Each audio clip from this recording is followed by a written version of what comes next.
राधे राधे, हरे कृष्णा। कैसे हो आप सभी लोग? आशा करती हूँ आप सभी परम मंगल में होगे, स्वस्थ होगे, अच्छे होगे। सर्वप्रथम आप सभी को आंवला नवमी की अनंत और अनंत शुभकामनाएं। देखिए, आंवला नवमी का कई कई जगह पे व्रत किया जाता है और कहीं कहीं जगह पे केवल और केवल आंवला नवमी की पूजा की जाती है।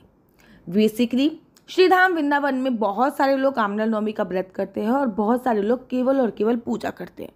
अगर आप लोग भी पूजा करते हो तो कम से कम निर्जल होके पूजा कीजिए और उसके पूजा करने के बाद आप आंवले के वृक्ष के नीचे बैठकर ही भोजन कीजिए। ऐसी मान्यता है, जो भी इस दिन आंवले के वृक्ष के नीचे बैठकर भोजन करता है और आंवले का एक पत्ता अगर उसके भोजन में गलती से भी गिर गया तो उसके वारिस सियारे हो जाते हैं, अर्थात उसको अपार धन संपदा, मान सम्मान, वैभव की प्राप्ति होती है। ऐसा बोला जाता है कि माता लक्ष्मी ने स्वयं आंवले के वृक्ष के नीचे बैठकर आंवला नवमी वाले दिन भोजन किया था। इस संबंध में एक कथा आती है। एक बार माता लक्ष्मी पृथ्वी भ्रमण करने आई। रास्ते में भगवान विष्णु और शिव की पूजा एक साथ करने की इच्छा हुई। माँ लक्ष्मी ने विचार किया, एक साथ भगवान विष्णु और शिव की पूजा कैसे हो सकती है। तभी उन्हें ख्याल आया कि तुलसी एवं बेल का गुण एक साथ आंवले में पाया जाता है। तुलसी भगवान विष्णु को प्रिय है और बेलपत्र भगवान शिव को। आंवले के वृक्ष को विष्णु और शिव का प्रतीक चिन्ह मानकर माँ लक्ष्मी ने आंवले के वृक्ष की पूजा करी। पूजा से प्रसन्न होकर भगवान विष्णु और शिव प्रकट हो गए। लक्ष्मी माता ने आंवले के वृक्ष के नीचे भोजन बना के विष्णु भगवान और भगवान शिव को भोजन कराया। उसके बाद स्वयं भोजन किया। जिस दिन यह घटना घटित हुई थी उस दिन कार्तिक शुक्ल नौमी तिथि थी। इसी समय से ये परंपरा चली आ रही है। इस दिन किसी गरीब अथवा ब्राह्मण महिला को श्रृंगार का सामान व साड़ी ब्लाउज दान अवश्य करे अपने सामर्थ्य अनुसार। क्या आप लोगों को पता है कि आंवले नवमी वाले दिन अगर आप आंवले के वृक्ष की सच्चे मन से 108 परिक्रमा करते हैं तो आपको पुत्र रत्न की प्राप्ति होती है। एक कथा आती है कि वही पुत्र रत्न प्राप्ति के लिए आंवला पूजा का महत्व जो है वो बहुत बहुत ज़्यादा प्रचलित है। एक कथा के अनुसार एक युग में किसी वैश्य की पत्नी को पुत्र रत्न की प्राप्ति नहीं हो रही थी। अपनी पड़ोसन के कहे अनुसार उसने एक बच्चे की बलि भैरव देव को दे दी। उसका फल उसे उल्टा मिला। महिला को कुष्ठ रोग हो गया। इसका वह पश्चाताप करने लगी। रोग मुक्त होने के लिए गंगा जी की शरण में गई। तब गंगा ने उसे कार्तिक शुक्ल पक्ष की नौमी तिथि को आंवला के वृक्ष की पूजन कर आंवले के सेवन करने की सलाह दी, जिस पर महिला ने गंगा के बताए अनुसार इस तिथि को आंवले की पूजा कर आंवला ग्रहण किया। वह रोग मुक्त हो गई और इस व्रत व पूजन के प्रताप से कुछ दिनों के पश्चात उसे दिव्य शरीर व पुत्र रत्न की प्राप्ति हुई।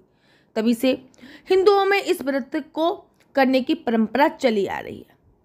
तभी से लेकर आज तक यह परंपरा चली आ रही है। अब मैं आंवले की एक और कथा आप लोगों को सुनाती हूँ। किसी समय काशीनगर में एक व्यापारी अपनी पत्नी के साथ रहते थे। उनकी कोई भी संतान नहीं थी।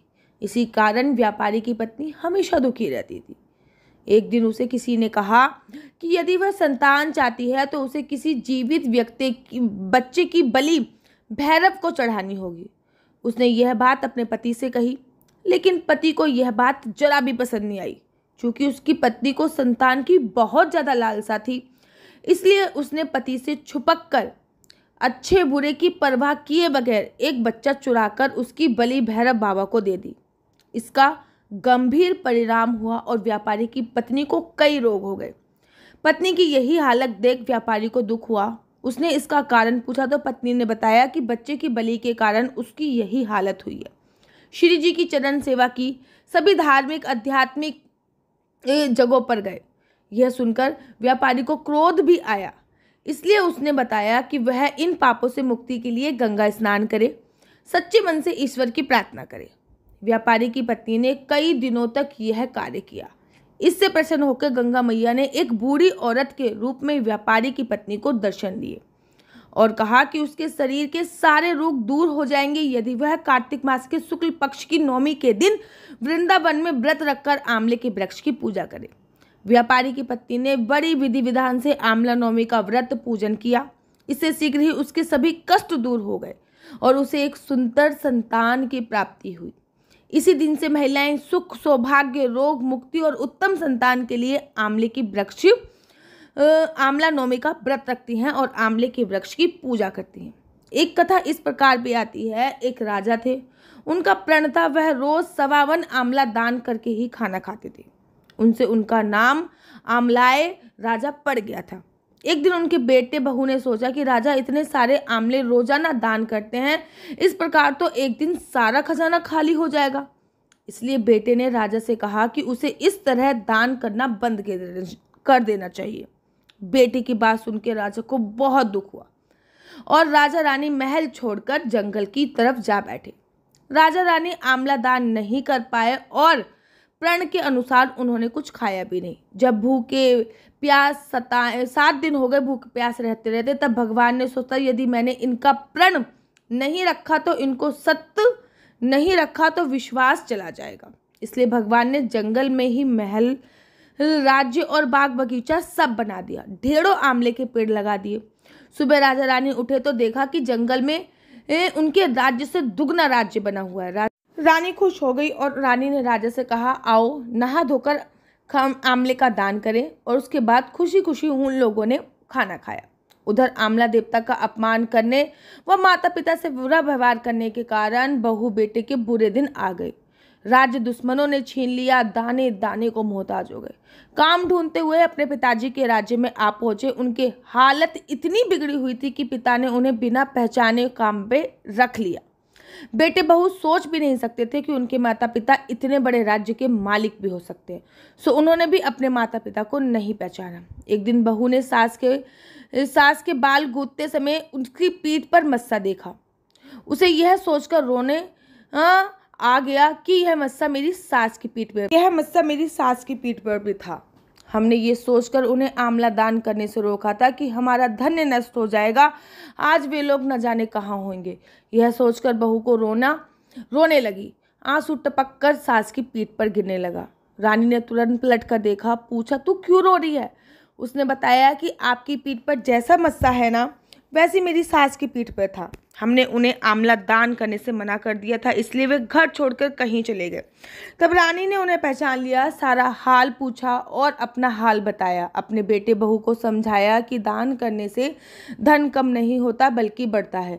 बेटे बहू भी अब सुख से राजा रानी के साथ रहने लगे। हे भगवान, जैसे राजा रानी का आपने सुनी है उनके परिवार सुख में रहे हैं, वैसे ही हमारा परिवार भी सुख में रहे। मान्यता है कि जो व्यक्ति आंवला नवमी, अक्षय नवमी का व्रत रखता है और अथवा पूजा करता है, उसे असीम शांति मिलती है। उनका मन पवित्र होता है, वह जन्म मरण के बंधन से मुक्त हो जाता है। इसलिए उन्हें बार बार जन्म लेने की आवश्यकता नहीं होती। वह अपने लक्ष्य को भली भांति समझता है। जो महिला आंवला नवमी की पूजा करती हैं, उन्हें उत्तम संतान की प्राप्ति होती है। वह दीर्घ आयु होता है, समाज में प्रतिष्ठा प्राप्त करता है, वह अपने वंश का नाम बढ़ाने वाला होता है।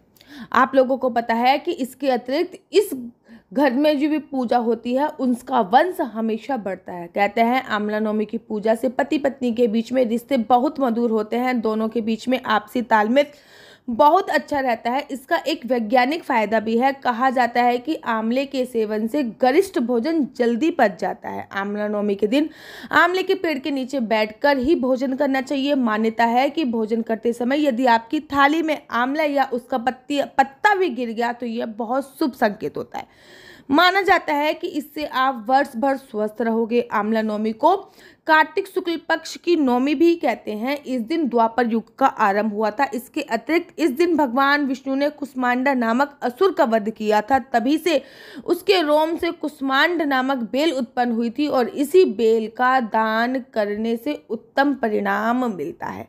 आप सभी को आंवला नवमी की अनंत और अनंत शुभकामनाएं। अगर आपको मेरी वीडियो अच्छी लगती है तो आप अपने YouTube चैनल हरि बोल को लाइक शेयर सब्सक्राइब करना बिल्कुल भी मत भूलिए। तब तक के लिए मुझे दीजिए इजाजत। राधे राधे, हरे कृष्णा, हरि बोल।